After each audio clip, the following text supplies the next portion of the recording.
Terus mangke lajengipun nuwun sewu Pak Komsoni, lajengipun tutup nggih Pak Komsoni. Amargi kula tidak berjumpa ngatur lagi karena kula izin bertugas. Assalamualaikum warahmatullahi wabarakatuh.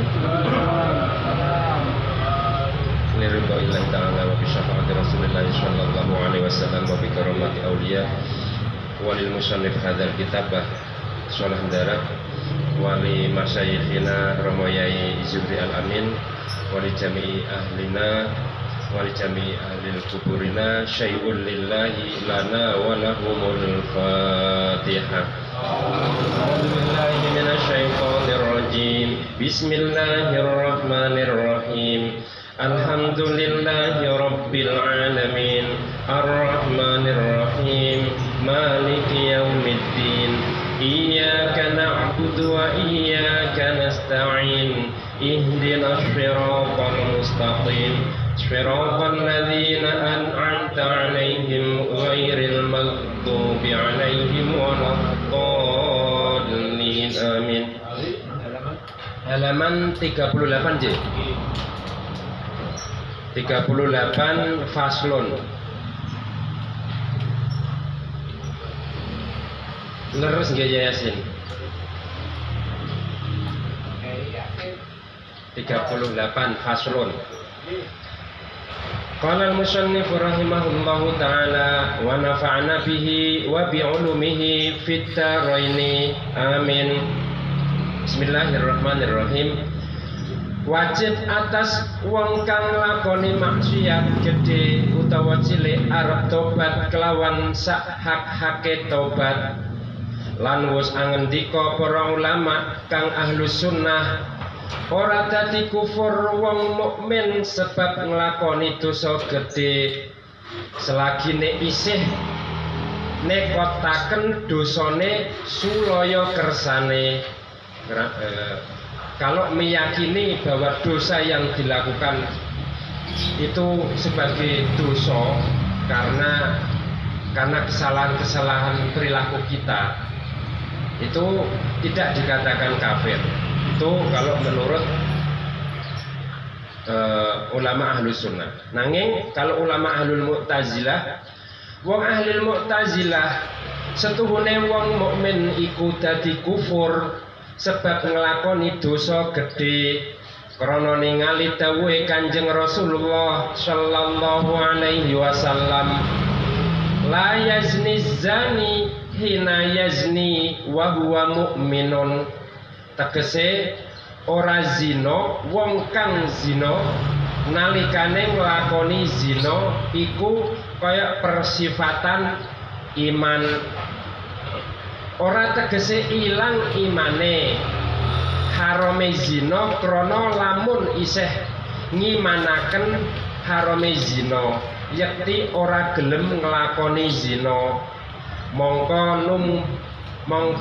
mengkono mungguh panemune wong ahli Mu'tazilah.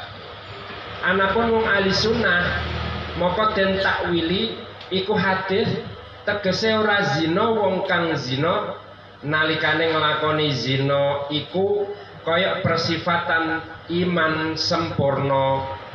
Ora balik imane iku nukus niku tegese kurang. Lamun sampurna yakti ora gelem nglakoni zina. Wallahu a'lam bishawab. Dados jenengan mangke dipun terangaken jenengan ingkang kono. Utawi dosa iku rong werna kang dihen. Dosa hakullah lan iya iku dosa saben-saben hak kang kedue Allah Subhanahu wa taala, kaya zina lan begal lan ngombe arak. Sing kapindho dosa hakul adami lan iya iku saben-saben dosa kang gumantung maring menungso, kaya mateni wong lan ngrasani lan maling. Terus dosa niku ada dua. Pertama hakullah, dosa kepada Allah, lan hakul adam. Utawi rukune taubat saking dosa hakullah iku telung perkara kang dihin. Yang pertama arep getun saking oleh nglakoni dosa kang wis kelakon. Yang pertama itu getun iku napa? Menyesal nih. Menyesal setelah melakukan perbuatan-perbuatan dosa. Lan kapindhone arep mocot saking dosane kang den lakoni, tegese arep leren saking maksiat kang den lakoni. Yang kedua itu berniat berhenti dari melakukan dosa-dosa yang telah dilakukan. Lan kaping telune arep ora nejo lan baleni maksiat malih selawase, dan yang ketiga itu tidak akan melakukan maksiat yang dilakukan selamanya. Lan sayukjo arep ngeleng-ngeleng dosane hingga sekirane bisa nangis, lan sayukjo malih arep ngeleng-ngeleng umure pirang tahun lan pirang sasi lan pirang dina lan saben-saben dina ora sepi saking dosa utawi rukune tobat. Nah, niki mandek niki nggih. Nah, terus seyogianya itu mengingat-ingat dosanya hingga bisa sampai menangis. Nek wis ngeleng-ngeleng, ya Allah Gusti aku wingi kok nyelatoni tanggane, ngejak padu kalih tanggane, ngrasake gelo hingga nangis. Obat lan sayukjo meleh ngeleng-ngeleng umure pirang tahun lan pirang sasi lan pirang dina. Nah, eling pati umur ijek pirang tahun meleh, ijek pirang sasi meleh, ijek pirang dina meleh, lan saben-saben dina ora sepi saking dosa utawi saking dosa, ora niki mandek semanten, ora sepi saking dosa utawi rukune taubat saking hak anak Adam iku patang perkara. Kang pertama kang dihin arep getun saking maksiat kang wis den lakoni, ya, sama seperti yang hakullah.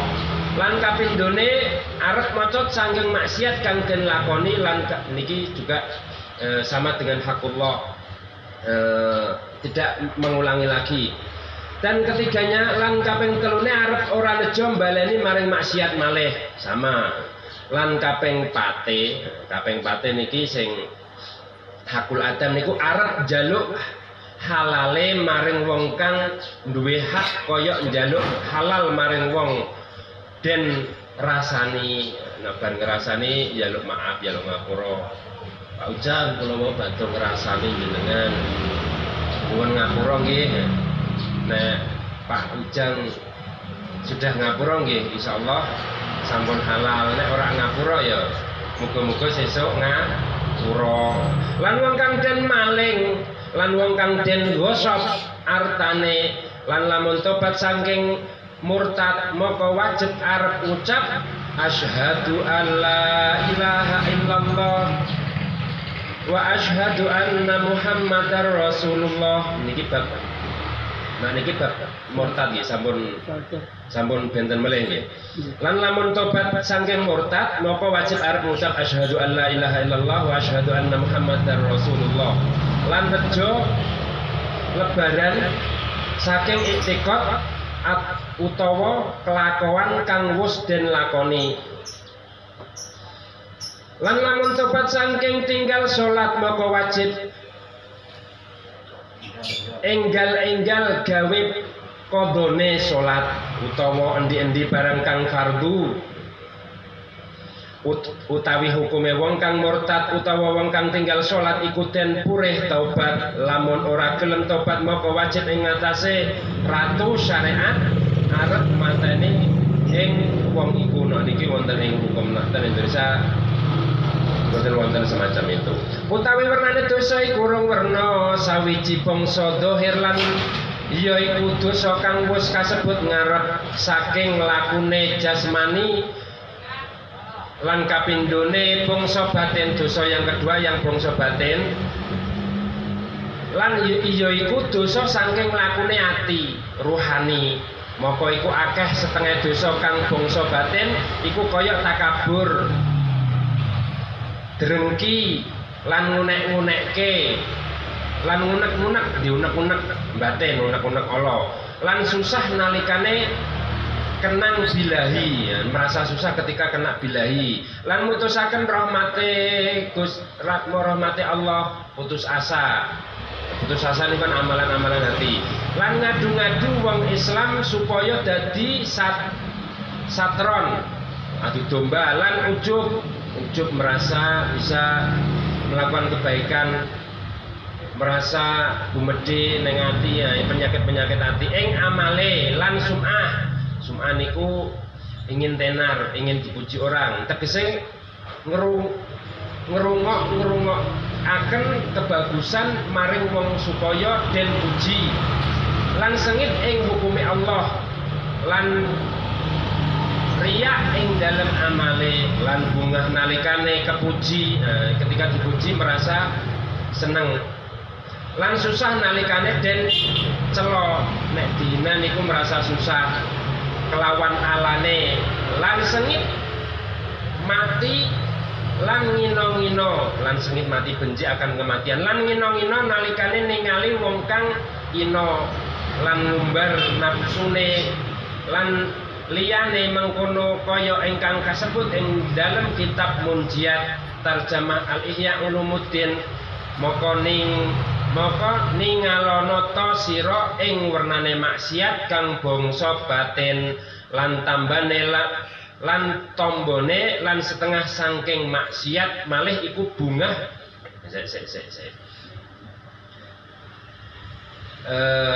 di dalam kitab Ihya Ulumuddin ningalono to sira ing wernane maksiat kita disuruh untuk mengetahui macam-macam maksiat kang bangsa batin lan tambane dan cara mengobatinya lan setengah saking maksiat malih iku bungah nalikane ana wong Islam keneng bala ketika melihat teman kita yang kena bala musibah itu senang wirasa senang ora tidak ada empati tidak ada simpati kados kemarin niku napa wonten napa niku Lumajang nggih wah gunung jeblok kok atine bunga syukur kae kakean maksiat mod jiaro kae niku ketika kita merasa bunga merasa bahagia ketika sesama muslim kena bilai niku nggih termasuk maksiat hati utawa susah nalikane ana Islam ketika Islam berkembang niku hati kita merasa susah niku monggo kita bermusyawarah nek wonten keterangan-keterangan ingkang langkung saged njabaraken semonggo monggo Pak langsung mawon kula pamit Pak oh wonten sak jenenge pengen nambahi monggo monggo Pak oke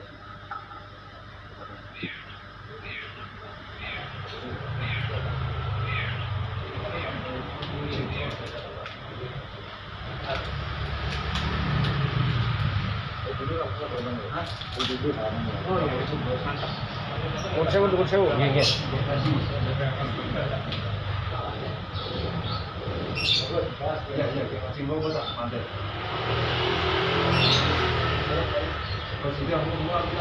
Assalamualaikum warahmatullahi wabarakatuh. Waalaikumsalam warahmatullahi wabarakatuh.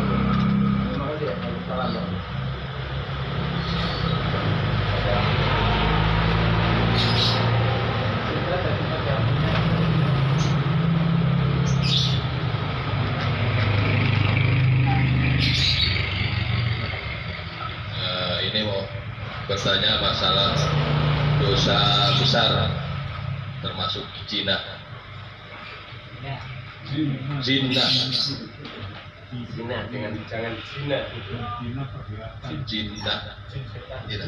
Zina apa zina? Zina. Zina. Ya kita ini apa? Melakukan perbuatan dengan wanita yang bukan istrinya lah, tapi sekedar pegang-pegang termasuk besar-besar. kalau sampai ketika kita melakukan perbuatan seperti suami istri tapi nggak sampai memasukkan zakarnya, tapi di lain sisi ya kadang-kadang so iseng tangannya yang masuk. Dia nggak masuk zakarnya tapi tangannya masuk bapaknya. Itu gimana? Cuma ngasih perangsangan itu termasuk dina besar apa kecil? Ya, cuma itu aja.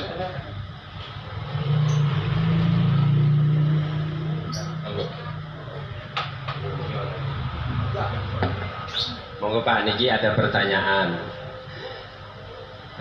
Kalau ini kan tentang masalah nyambung masalah dosa, tentang masalah zina. Nek cuman mek-mekan gitu Pak, pegang-pegangan tangan itu termasuk dosa besar atau dosa yang setengah besar atau dosa kecil atau nanti dosa maafu nek pas wudu dimaafkan gitu.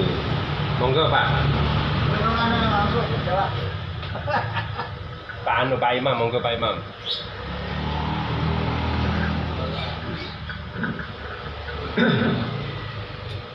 Kalau apa garis besarnya zina itu, tadi Pak Ujang bilang kalau pacaran istilahnya demikian gitu ya, kos-kosan itu sama zina yang betul-betul dia berzina bersetubuh bersenggama gitu ya. Kalau menurut saya yang Pak Ujang itu karena dia kecil ya, hanya kos-kosan aja, tapi itu sudah membangunkan sebuah pastilah ya kan? Itu kalau menurut saya itu bisa dengan istighfar, astagfirullahaladzim, la ilaha illa wal hayyul qayyum wa atubu ilaihi. Tapi kalau yang berzina bersetubuh atau bersenggama, ya ini sudah dalam sekali ini, perlu adanya zikir tadi, istighfar tadi, dan sholat tobatin. Itu kalau menurut saya, karena sholat tobat itu terakhir daripada perbuatan kita yang betul-betul keluar dari syariat-syariat yang ada dalam Islam. Demikian dari saya. Wassalamualaikum warahmatullahi wabarakatuh.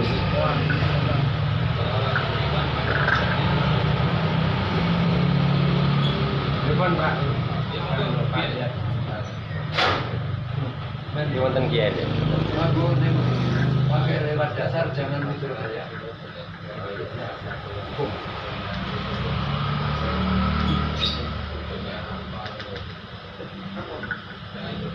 Masalah Dosa besar.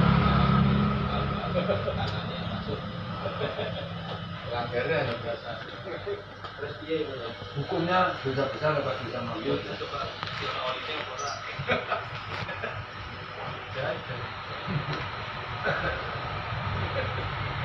Tapi nggak masuk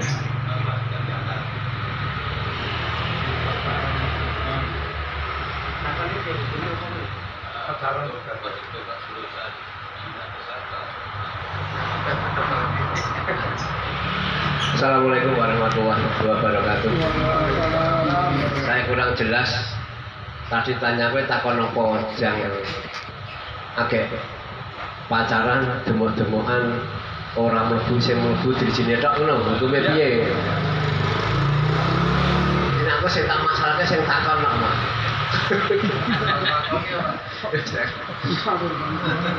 suara hati nopo-nopo. Mungkin kalau mungkin di situ itu banyak hal-hal yang dosa besar ya, dosa besar. Tapi kalau kaitannya dengan dosa apakah itu dosa besar atau dosa kecil? Insya Allah bukan dosa besar. Tapi masalahnya kan sejak awal pun kan sebetulnya kan bukan tuntunan Islam, bukan syariat Islam. Misalkan kaya berdua, dari tumpuk-tumpuk Pak, wis berdua suami istri, bukan suami istri, bukan. Kemudian hal-hal yang memandang saja tidak boleh. Bahkan Al-Quran itu sehalus-halusnya bahasa yang menggunakan kalimat lamastumul nisa. Lamastumul nisa itu diartikan, banyak yang mengartikan itu adalah dukhul atau memasukkan. Tapi ada juga yang mengelus saja. Lo mengelus saja hukumnya batal lah Pak. Jadi nek ngantek sampai tadi yang demuk-demukan itu, jadi kalau dari proses sejak awal ini misalkan walaupun itu termasuk dosa kecil, tapi sejak awalnya kan dosa cilik dikelompokkan. Ora itu wong loro wis wong loro. Kalau pandangan yang pertama, yang kedua itu harusnya ditundukkan, malah ngawasi terus. Numpuk meneh. Sakjane nganggo mripat kowe ora oleh, malah nganggo tangan. Nganggo tangan nggon sing farji beneran. Jadi seandainya pun itu bukan dosa besar, tapi karena cilik-cilik sejak awal itu dikelompokke, digabungke, ya akhirnya jadi dosa yang banyak walaupun tapi dosanya oke. Tapi hal demikian, misalkan berdua tidak boleh, itu sebetulnya sudah umum dilakukan. Jadi istilah ya tadi, astagfirullahaladzim, mohon maaf pada Allah. Astagfirullahaladzim, ya Allah, saya mengakui bahwa hal-hal ini sebetulnya tidak boleh dilakukan. Tapi saya istighfar, saya mohon maaf ya Allah. Ini saya tahu bahwa sebetulnya berdua itu tidak boleh, tapi saya mohon maaf. Mohon ampun ya Allah, saya kok melanggar perintahmu. Jadi pertama adalah kita yakin mengakui bahwa ini adalah perbuatan yang termasuk dosa. Kemudian ditutup dengan istighfar bahwa kita melanggar larangan Allah. Lain dengan ngene lah, nek gon ngene wae ra apa-apa. Ini sudah menenangkan ngene wae ra apa-apa. Jadi memang kita harus berpedoman bahwa oh memang perintah larangan Allah demikian. Tapi istighfar ya Allah. Nah, ngono nek gon ngene tok kan ra apa-apa, kan kudu manuke ya sing tak leboke dijine iki nyamak merendahkan. Sehingga perbedaan orang fajir sama orang taat. Fajir itu di dalam hadis bahwa fajir itu adalah orang yang apa-apa dilanggar, dosa-dosa cilik dilanggar. Jadi perbuatan dosa menurut al-fajir itu adalah seolah-olah dia berada di bawah tebing gunung, yang dia selalu khawatir ojo-ojo gunungnya ambrol, ojo-ojo gunungnya ambrol, ojo-ojo gunungnya ambrol. Itu adalah sifat-sifat al-fajir, orang yang sering melakukan dosa cilik-cilik dilakoni, sesuai dia berpedoman bahwa mohon maaf salah. Jadi al-fajir itu gampangannya tadi terbalik Pak. Jadi kan babi seperti lalat yang mendekat ketika ke hidung kita digesah. Uang loro digesah. Ngelus-elus ora apa-apa lunga tekan. Jadi al-fajir orang yang sering melakukan, sudah terbiasa melakukan dosa-dosa, walaupun dosa kecil itu diumpamakan sebagaimana dzubab ngala anfihi, lalat yang mendekat kepada hidung kita kemudian kita gusah. Tetapi kalau orang mukmin diumpamakan seseorang yang berdiam tinggal di lereng gunung, di bawah gunung. Enaknya deg-degan tok, wah, kok gak udan gerimis ngene wae, tanahnya longsor, enak angin kok. Jadi rasanya itu khawatir terus, khawatir nglakoni dosa, khawatir kok gak dosa gede mlebu neraka tiba. Ini nambahkan. Jadi bedanya al-fajir dengan al-mukmin apa? Kalau al-fajir sing dosa-dosa cilik, nah nek ngono ki ra apa-apa lah, padha karo laler ngene di tutuk no ilang melayu. Ini Pak yang saya tambahin.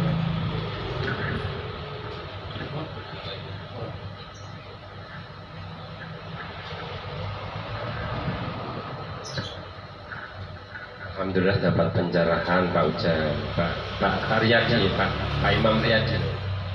Ahmad Supriyadi. Oh, Pak Ahmad Supriyadi. Mekaten Pak Ahmad Supriyadi.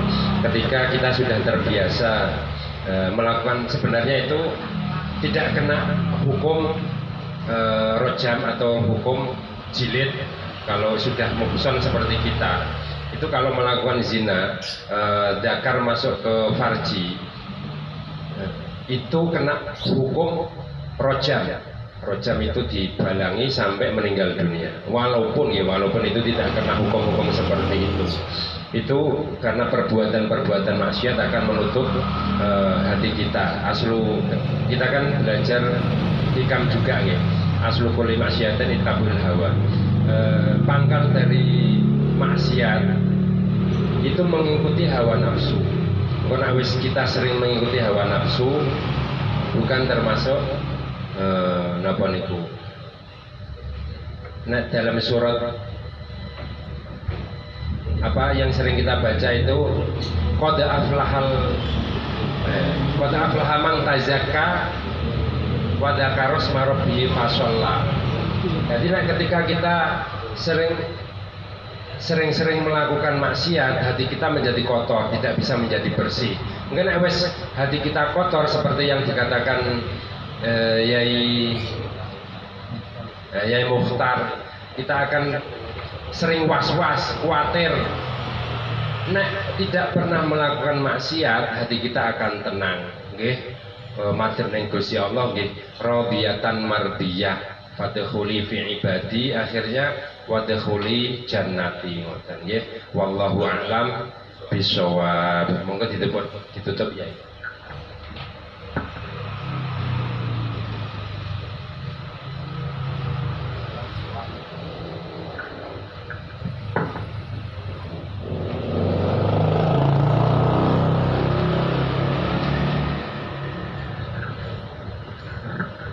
Alhamdulillahirrabbilalamin, telah bisa terbuka apa yang ditanyakan oleh Bapak Ahmad Supriyadi dan dapat pencerahan dari Bapak Kiai Mukhtar.